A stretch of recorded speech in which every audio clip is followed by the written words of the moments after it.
तो हम लोगों ने प्रीवियस लेक्चर में methods of transistor biasing discuss करते आ रहे हैं। हम लोगों ने इसमें से 2 डिस्कस कर लिए हैं। फिर 4 मेथडोलॉजी फॉर ट्रांजिस्टर बायसिंग। इसमें से हम लोगों ने फिक्स्ड बायस और बेस बायस डिस्कस कर लिए and base bias with immediate feedback 2 discuss कर लिए, और इन दोनों में बायसिंग में हमने कोई ना कोई इसकी ड्रॉबैक्स हमें पता लगा, राइट, जिसकी वजह से, उस ड्रॉबैक की वजह से हम उसको रियल एप्लीकेशंस में उस बायसिंग को यूज नहीं कर सकते हैं एम्प्लीफिकेशंस के लिए, राइट। और थर्ड वन अभी मैं डिस्कस नहीं कर रहा हूँ, इसके भी कोई ना कोई ड्रॉबैक्स है, right. Last one that is widely used in the application of amplification, right, that is the voltage divider bias with ammeter bias। तो आज के लेक्चर में हम लोग डिस्कस करेंगे फोर्थ वन, जिसमें जो मेन जो पैरामीटर है, जिसको हम कह सकते हैं कि फेथफुल एम्प्लीफिकेशन के लिए यानी कि ऑपरेटिंग पॉइंट चेंज नहीं होना चाहिए during the amplification. Operating point यानी कि जो उस पे डिपेंड करता है, 2 कोऑर्डिनेट्स पे डिपेंड करता है, कलेक्टर करंट पे और कलेक्टर एमिटर वोल्टेज पे, आउटपुट पैरामीटर्स पे डिपेंड करता है। तो ड्यूरिंग द एम्प्लीफिकेशन जो हम इनपुट सिग्नल प्रोवाइड कर रहे हैं किसी ट्रांजिस्टर को, वो एज इट इज हमें आउटपुट में मिल जाना चाहिए, यानी कि कोई भी उसमें चेंजेस नहीं होना चाहिए। चेंजेस इन द सेंस कि उसके ऑपरेटिंग पॉइंट पे चेंज ना हो। अगर हमने इन केस अगर ट्रांजिस्टर सर्किट में चेंज कर दिया तो उसका जो ट्रांजिस्टर पैरामीटर है उससे कोई फर्क नहीं पड़ना चाहिए। और तीसरा कंडीशन था कि टेम्परेचर अगर हम चेंज करते हैं तो टेम्परेचर का भी कोई इफेक्ट नहीं पड़ना चाहिए, तो वही बायसिंग बेटर है। तो यहाँ पर जो फोर्थ वन है, voltage divider bias with emitter bias, तो जो कि एमीटर बायसिंग यहाँ पर हमने कर रखे हैं, emitter feedback, base bias with emitter feedback, इसी का एडवांस वर्जन कह सकते हैं कि वोल्टेज डिवाइडर है बायस विद एमीटर बायस। तो इसको आज हम लोग डिस्कस करेंगे।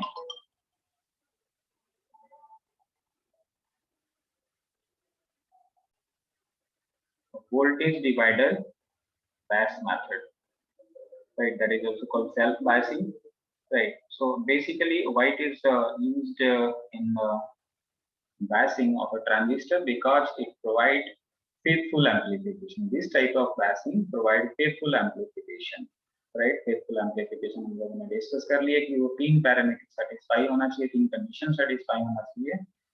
इनपुट में कोई वेरिएशन नहीं होनी, यानी कि during the amplification operating point change नहीं होना चाहिए, टेम्परेचर पे इंडिपेंडेंट होना चाहिए, राइट। और उसके ट्रांजिस्टर पैरामीटर यानी एम्प्लीफिकेशन फैक्टर है जो बीटा पैरामीटर, उस पर डिपेंडेंट नहीं होना चाहिए, राइट। तभी हम वो प्रॉपर बायसिंग कह सकते हैं। So that's why this circuit is widely used, right. The circuit for voltage divider that is represented here on the equivalent circuit for this voltage divider that is also represented in this figure। अब इस figure में हम क्या connect कर रखते हैं, यहाँ पर एक बार आप देख सकते हैं नेक्स्ट पेज पे। This one is the self bias circuit, right. ये है, और इसका इक्विवेलेंट जो सर्किट डायग्राम है, this is equivalent circuit diagram of voltage divider biasing.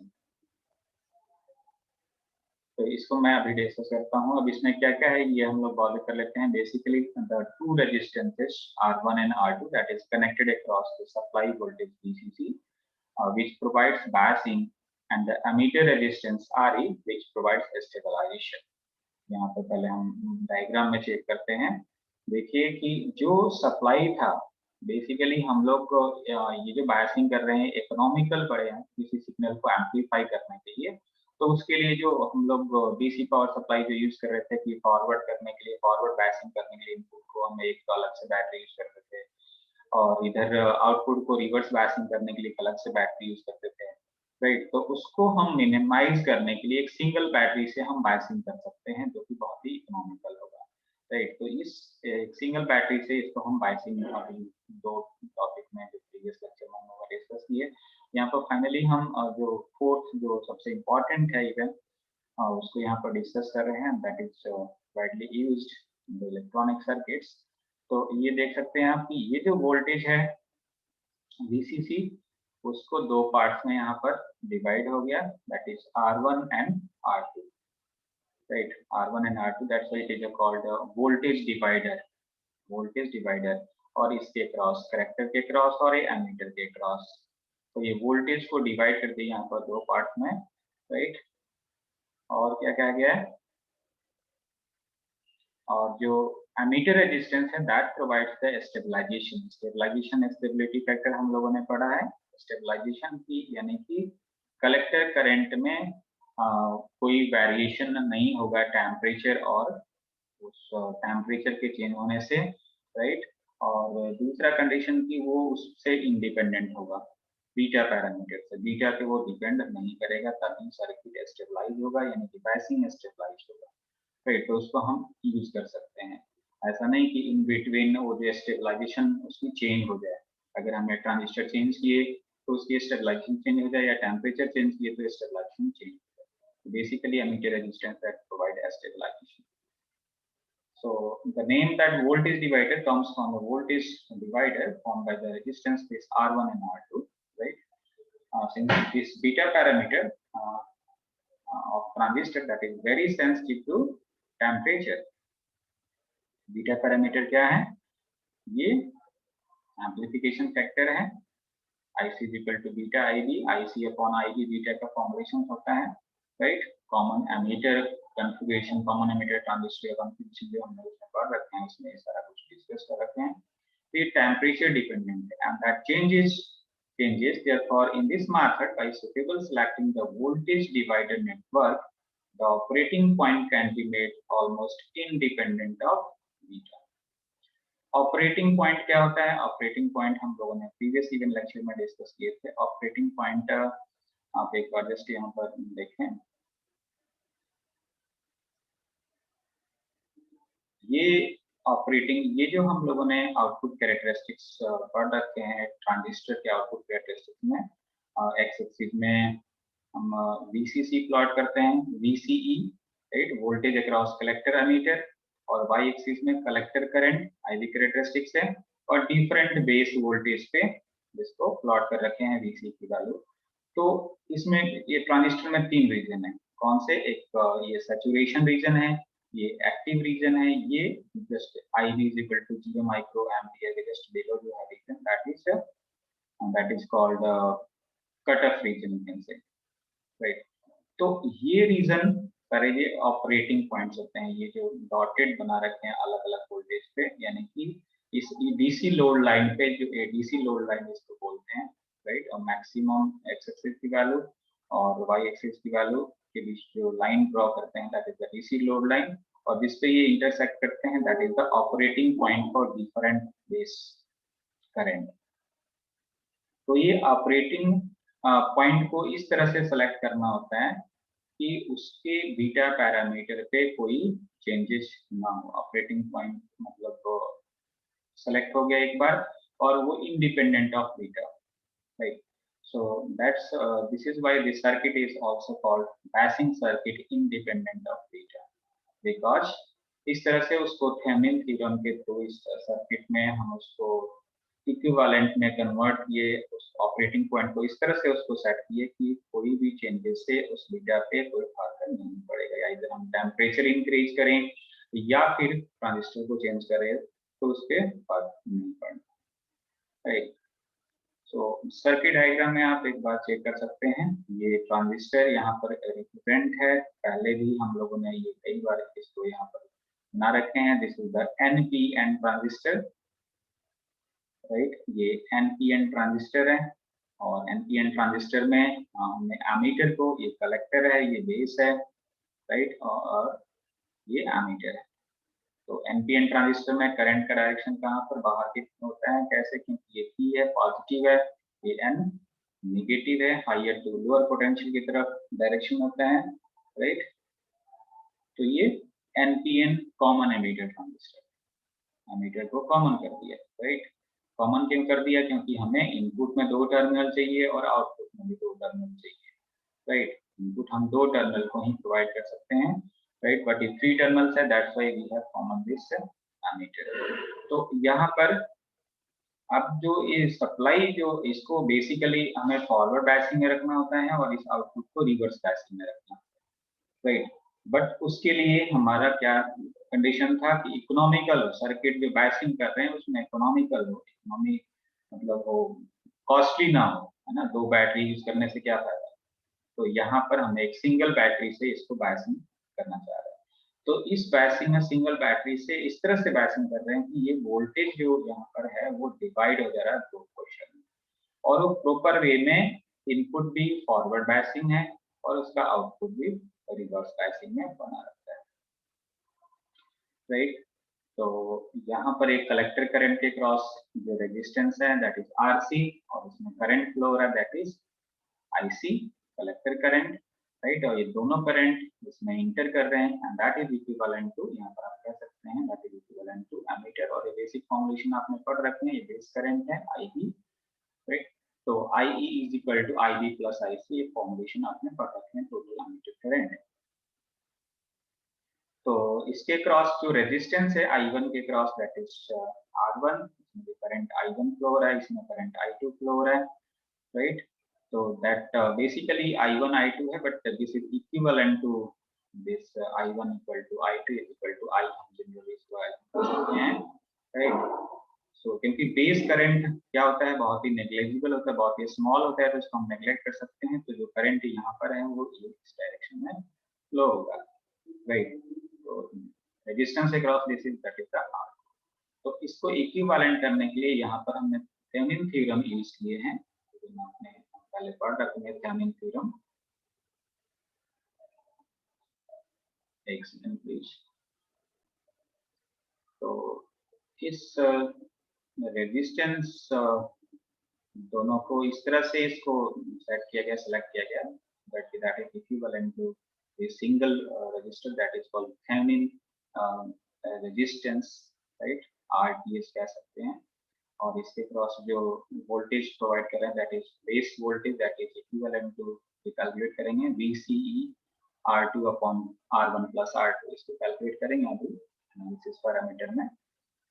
Same है यहाँ पर एक कलेक्टर करंट है, राइट। और इसके क्रॉस कलेक्टर और एमीटर के क्रॉस पे वोल्टेज होगा that is VCE, right. And ये रेजिस्टेंस इसके क्रॉस है RE, and that is equivalent to that is IE equivalent to IC plus IB। यहाँ पर जो करंट है that is IC plus IB, right. That is the equivalent circuit of this self batch circuit.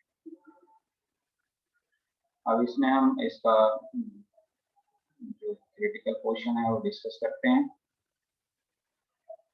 The resistance, this ammeter resistance that is RE, that depends on ammeter current IE, ammeter resistance पे depend करता है, and the collector current IC, because IE is equal to IC plus IB होता है, right। तो base current तो बहुत ही small होता है, that is about 25% of this ammeter current, right। तो उसको हम negligible कह सकते हैं, right। So that this resistance that depends upon the ammeter current and collector current. So and the voltage across this ammeter resistance is approximately proportional to the collector current. इसके across जो current होगा इस equivalent में आप check कर सकते हैं equivalent diagram में, that is equivalent to voltage across collector, यानी कि ammeter RE के across जो करंट होगा, क्योंकि यहाँ पर बेस करंट बहुत ही स्मॉल है, तो जो करंट कलेक्टर के क्रॉस था वही करंट इसके क्रॉस होगा एमीटर रेजिस्टेंस के cross, right. So the voltage has got such a polarity as to bias the ammeter junction in the reverse direction, while the voltage across the resistance R2 biases the same junction in the forward direction, right। इस वाले को forward इस तरह से उसकी biasing करना है, इस तरह के उसकी सप्लाई होनी चाहिए सो दैट कि ये फॉरवर्ड बायस में हो, है ना। यहाँ पर देख सकते हैं इसको हमने थेवेनिन थ्योरम से यहाँ पर इक्विवेलेंट वोल्टेज कैलकुलेट कर रखी है, राइट। तो ये फॉरवर्ड बायस वोल्टेज हो गया, राइट। और जो इसका आउटपुट के क्रॉस है that is the reverse bias voltage, right. So that की सर्किट जो है वो प्रॉपर बायसिंग हो जाए।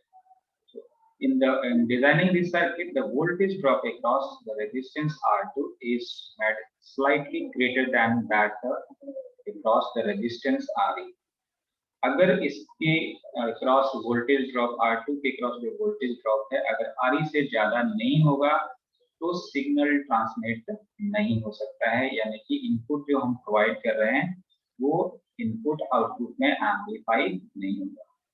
So when the operating temperature of the transistor increases, the ammeter and the collector currents may also increase due to heating. Right?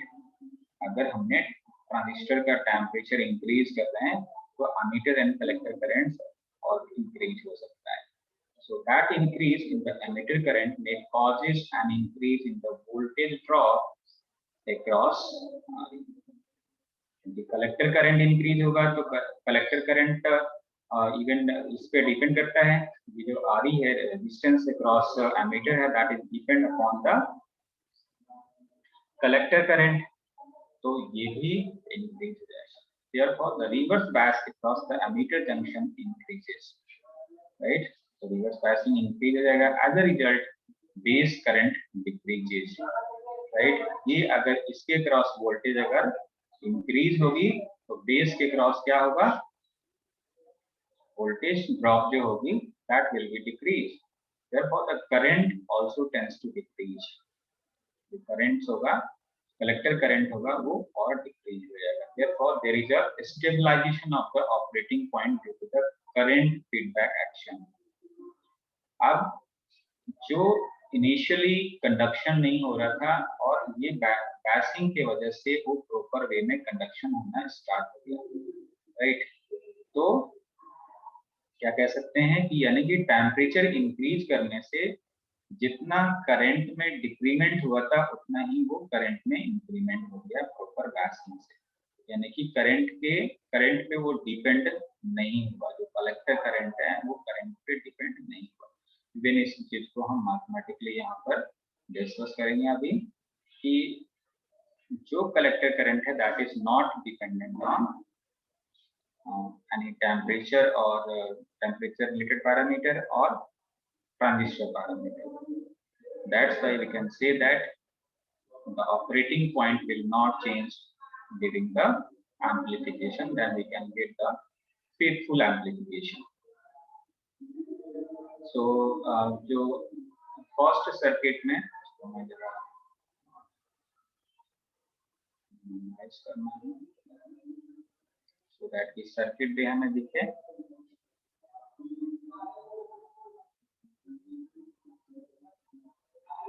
देख सकते हैं यहाँ पर.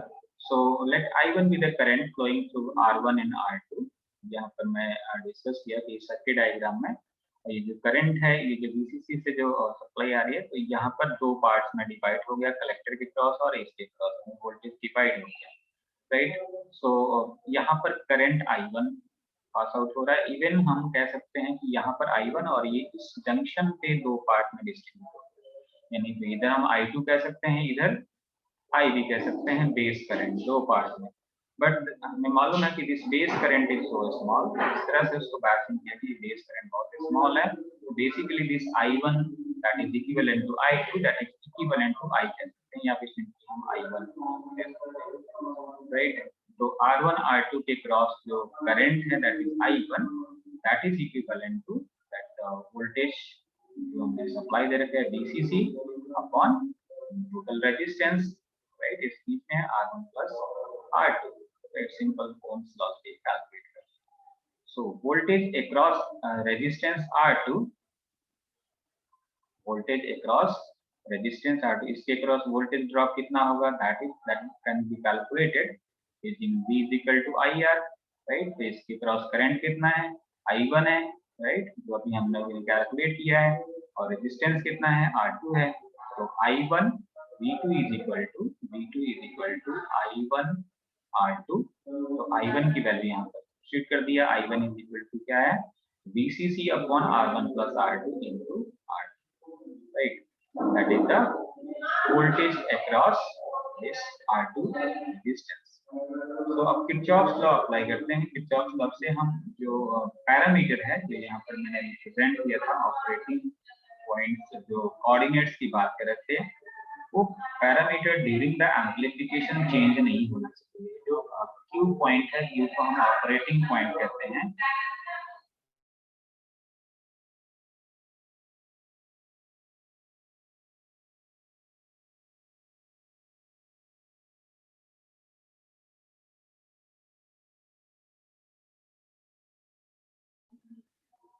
तो यहाँ पर ये जो कोशेंट पॉइंट जिसको हम कहते हैं ऑपरेटिंग पॉइंट, राइट, ये ऑपरेटिंग पॉइंट क्या होना चाहिए, एक्टिव रीजन के सेंटर में लाई करना चाहिए, तभी ही फेयरफुल एम्प्लीफिकेशन जो हम इनपुट देंगे वो आउटपुट एज इट इज हमें मिलेगा एम्पलीफाई होकर के। तो ये पैरामीटर हमें कैलकुलेट करना है, आईसी कलेक्टर करंट और ये VCE, ये दो कोऑर्डिनेट्स कैलकुलेट करना है, और ड्यूरिंग द एम्प्लीफिकेशन ये दो पैरामीटर में चेंजेस नहीं होना चाहिए। अगर ये चेंज हो जाएगा दैट मींस की ऑपरेटिंग पॉइंट शिफ्ट हो जाएगा। इसका मतलब ऑपरेटिंग पॉइंट शिफ्ट हो गया यानी स्टेबलाइज्ड सर्किट नहीं है, स्टेबलाइज्ड नहीं है तो वो एम्प्लीफिकेशन के लिए कोई काम नहीं है, राइट। तो उसी को हम कलेक्टर करंट पे यहाँ पर कैलकुलेट करना है। So apply Kirchhoff's voltage law to the base circuit, that VE is equal to V2 minus VBE। Base emitter के क्रॉस जो वोल्टेज है और इसके अक्रॉस जो वोल्टेज V2 है उसको हमने सेपरेट कर दिया, that is equivalent to V2, right, या फिर you can say that base voltage, right. तो VE is equal to V2 minus VBE, और ये फॉर्मुलेशंस बेसिक हमें मालूम है।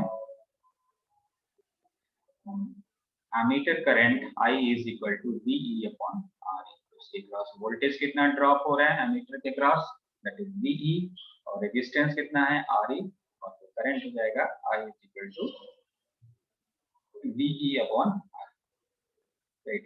तो ये V की वैल्यू यहाँ पर सब्स्टिट्यूट कर दिए तो एमीटर करंट हमारे पास कितना हो गया, that is I is equal to V2 minus VE upon R। तो हमने अभी डिस्कस किए क्योंकि कलेक्टर करंट जो है, collector sum of the collector current plus base current that is equivalent to emitter current, but base current is very small, that we can say that is negligible. तो जो emitter current है that is equivalent to this collector current. तो ये formulation हुआ, that is IC is equal to V2 minus VBE upon R। इसी तरह से हम VCE की वैल्यू एक्स कोऑर्डिनेट भी कैलकुलेट कर सकते हैं ऑपरेटिंग पॉइंट का, और वो पैरामीटर्स जो वैल्यू कैलकुलेट कर रहे हैं दोनों कोऑर्डिनेट कैलकुलेट करें, that should not be dependent upon the temperature और बीटा पैरामीटर। वो टेम्परेचर और बीटा पैरामीटर पर डिपेंड करेगा, दैट मींस वो स्टेबलाइज्ड सर्किट नहीं होगा, ऑपरेटिंग पॉइंट चेंज हो जाएंगे, जो कि हमने प्रीवियस टॉपिक्स में डिस्कस कर रखे हैं, ये मैथमेटिकल टास्क कर रखे हैं कि वो किस तरह से टेम्परेचर पे डिपेंड होगा। टेम्परेचर अगर हम इंक्रीज करेंगे, इवन हम ट्रांजिस्टर को चेंज कर देते हैं तो उसके बीटा पैरामीटर चेंज हो जाएंगे। So find the collector immediate voltage, you can also apply the Kirchhoff voltage law the collector side, यानी कि आउटपुट में हम अप्लाई करेंगे तो आउटपुट हमारे पास जो पावर सप्लाई है जो प्रोवाइड कर रहे हैं आउटपुट में, दैट इज VCC। अब इसमें देख लेते हैं वो कौन कौन से पोर्शन में यूज हो रहा है। कलेक्टर के क्रॉस यूज हो रहा है वो सप्लाई, राइट, कलेक्टर इमीटर के क्रॉस यूज हो रहा है आउटपुट में, और एमीटर के क्रॉस, तीन पोर्शन में वो सप्लाई आउटपुट में यूज हो रहा है। सर्किट में आप एक बार चेक कर सकते हैं, यहाँ पर देखिए ये सप्लाई आउटपुट का एक कलेक्टर के क्रॉस, राइट, और इस VCE इसके क्रॉस कलेक्टर और एमीटर के क्रॉस जो वोल्टेज है, और इस RE के क्रॉस, तीन पोर्शन में। तो ये just VCC that should be equivalent to sum of this supply, right. तो ये तीनों टर्म यहाँ पर हमने नोट डाउन कर लिए। ICRC एज इट इज रह गया, VC एज इट इज। अब हम लोगों ने कहा कि that emitter current is equivalent to that collector current because base current is very small, right. तो यहाँ पर I is equal to IC रख दिए, जस्ट अब यहाँ पर हमें VC कैलकुलेट करना है, राइट। तो VC हमने लेफ्ट हैंड साइड में लेकर ट्रांसपोज कर लिए, तो this VC is equal to VCC, यानी कि जो हम सप्लाई प्रोवाइड कर रहे हैं, माइनस IC, यहाँ से IC कॉमन रख सकते हैं, IC with in bracket R2 plus RE। तो ये जो दो फॉर्मुलेशन जो हमने कैलकुलेट किए यहाँ पर, एक तो VCE और एक IC फॉर्मुलेशन, कलेक्टर करंट की फॉर्मुलेशन कैलकुलेट की है। उसमें हम फाइंड आउट कर रहे हैं कि ये दोनों पैरामीटर, जो कलेक्टर करंट है और वोल्टेज अक्रॉस कलेक्टर एमीटर है, that does not depend upon the temperature and transistor parameter. So on the basis of this conclusion, we can say that this biasing can be used for amplification, faithful amplification, because during the amplification, the parameter that is predefined for faithful amplification, that is the stabilization, temperature, and this amplification factor, that is beta, that should not change during the amplification. तो इस cases में ये change नहीं हो रहा है। तो वही बात यहाँ पर बताई गई है कि this beta does not appear in the equation. Therefore, we can say that IC depends upon VB, but in practice V2 that is greater than this VCE. So IC is independent of VCE. Therefore, we can say that almost independent of beta of the transistor. Right? That's why this strategy is widely used. तो even आपके Google classroom पे ये सारा कुछ material available है, ये problem भी solve करना है इस पे बेस्ड है, राइट। तो ट्रांजिस्टर बायसिंग आप लोग कंप्लीट कर लीजिएगा। कुछ लेक्चर्स और भी हैं जो कि मैं इसके साथ एसोसिएटेड कर दूंगा गूगल क्लासरूम पे, उसको भी एक बार आप लोग पढ़ लीजिएगा। अगर कोई क्वेरीज है तो आप लोग पूछ सकते हैं, राइट।